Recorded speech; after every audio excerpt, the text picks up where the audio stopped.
Right now, somewhere in your city, a man is on his third date this week. A woman is choosing between two people she met online. Somewhere else, a couple is celebrating their 40th anniversary. And a therapist is listening to someone describe the slow collapse of a marriage they thought would last forever. We treat these as personal stories, individual failures or successes. But they are not. They are the echo of something decided long before you were born. The question of how many partners a man should have has been argued in churches, courtrooms, and comment sections for centuries. But the argument was always happening in the wrong room. The real answer lives somewhere else entirely, in the bones of your ancestors, in the math of survival, in a pattern so old it predates language, fire-making, and the wheel. And when you see the actual numbers, the picture that emerges is nothing like what either side of the modern debate wants you to believe.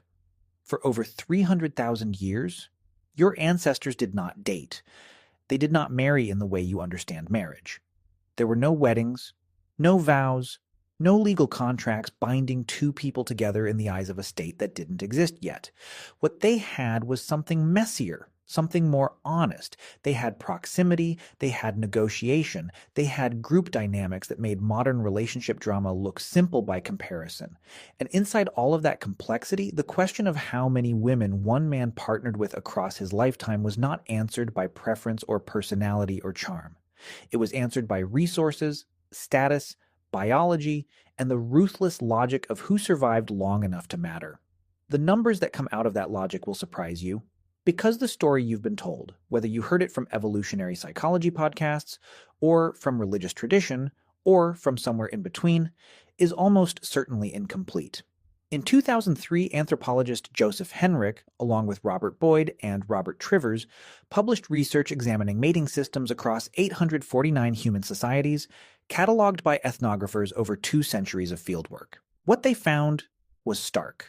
About 85% of those societies permitted polygyny. One man, multiple wives, culturally sanctioned, legally recognized within those societies. Normalized. Only about 15% of societies were strictly monogamous by cultural rule. 85%.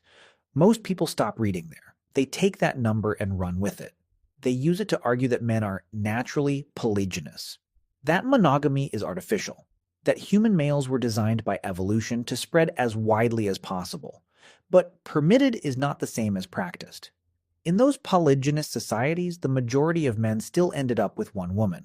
Or none. Polygyny in practice was a privilege of the powerful. A chieftain with 4 wives